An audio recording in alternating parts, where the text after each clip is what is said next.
मोदी जी का अरूज किसी भी सियासी कारकुन के लिए काबिल रश्क था। एक चाय वाले से सफर का आगाज करने वाला दुनिया के सबसे बड़े मुल्क का वजीर आजम बन गया। ये एक तरीक साज लम्हा था। और फिर आरएसएस के तरबियत याफ्ता मोदी ने चाणक्य के फलसफे पर अमल करते हुए अपना इमेज नाकाबिल शिकस्त बनाना शुरू किया। खुद को एक ब्रांड बनाया। अपने आहनी अज़म और नाकाबिल शिकस्त होने का तासुर अवाम के दिलो दिमाग में बिठा दिया। अपने इक़्तिदार की मजबूती के लिए मजहब व धर्म के नाम पर एक तरफ हिंदुस्तानी अवाम को तकसीम किया और दूसरी जानिब आम हिंदुओं की अक्सरियत को इंतहाई दाएं बाजू का तंग नजर बना दिया। जिसके बाद इसने वो कदम उठाए जिसकी भारतीय तारीख में नजीर नहीं मिलती, जिससे आम हिंदू के दिलो दिमाग में ये नारा गूंजने लगा कि बटोगे तो कटोगे। मोदी ने कश्मीर की खसूसी हैसियत आर्टिकल 370 का खात्मा कर भारतीय आइन तब्दील किया। बाबरी मस्जिद की शहादत के बाद वहां राम मंदिर तमीर करने का बोझ कोई हुकूमत उठाने के लिए तैयार ना थी, मगर मोदी ने ये भी कर दिखाया।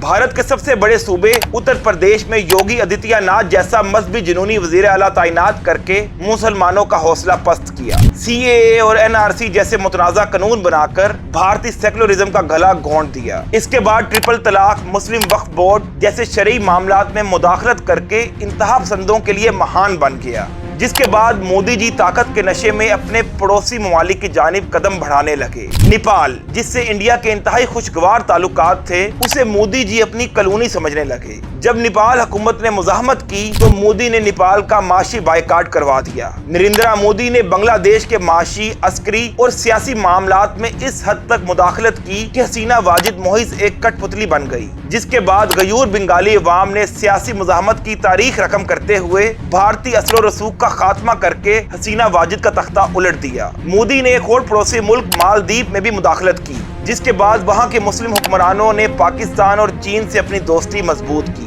मोदी जी ने अपने 11 साला दौरे इक़्तिदार में चाइना से भी पंगे लिए और आंखें दिखाने की कोशिश की। जिसके बाद पीपल्स लिबरेशन आर्मी ने भारत के अंदर तक कई एक मुकामात पर चीनी झंडा लहरा दिया। हर जगह से इज्जत अफजाई के बाद मोदी जी पाकिस्तान की तरफ मुतवज्जो हुए। कभी अपनी साख बचाने की खातिर सर्जिकल स्ट्राइक का ड्रामा रचाया तो कभी पाकिस्तान में कायम कालादम जमातों की मदद की। अब वक्त ऐसा था कि राम मंदिर से लेकर कश्मीर तक, CAA के कानून से लेकर वक्फ बोर्ड तक तमाम मुतनाज़ा काम हो चुके थे। मोदी की ख्वाहिश अब तारीख में अमर होने की थी और वो चाहते थे कि महाभारत के ऐसा तीरी किरदार अर्जुन की तरह उनकी बहादुरी के किस्सों को भी याद रखा जाए। ये उस वक्त मुमकिन था जब वो आजाद कश्मीर पर कब्जा करते और पाकिस्तान पर मुख्तसिर और तेज तरीन जंग मुसल्लत करके स्ट्रेटेजिक मफादात हासिल करते, ताकि इनकी जमात का अब की बार 400 पार यानी 400 से ज्यादा सीटें हासिल करने का ख्वाब पूरा होता और वो एक भगवान के अवतार की तरह मरते दम तक भारत पर हुकूमत करते। सो आज का अर्जुन बनने की ख्वाहिश में मोदी जी ने वही गलती की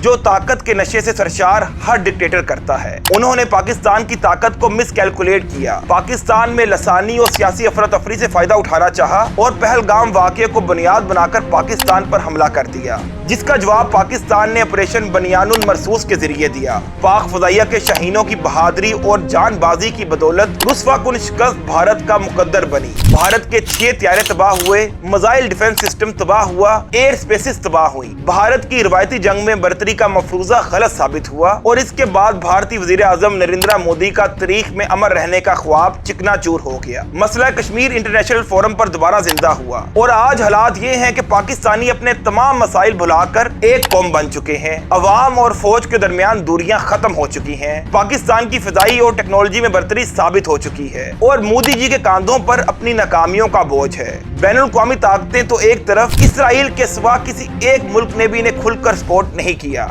इनके अपने मुल्क में इनके खिलाफ आवाजें बुलंद हो रही हैं। मोदी जी के जंगी जुनून से उनका अपना देश जल रहा है। सियासी, सफारती और अस्करी सतह पर मोदी जी रुस्वा हुए हैं और तमाम तजिया निगार इसे मोदी जी के ज़वाल की इब्तिदा बता रहे हैं। आने वाले दिनों में यह देखना होगा कि मोदी जी अपनी शिकस्त से कैसे निमटते हैं। लाल बहादुर शास्त्री की तरह हार का गम दिल में लिए दुनिया से जाते हैं या जीते जी सियासी तन्हाई का शिकार होकर एडवानी की तरह गैर मुतल्लिक हो जाते हैं।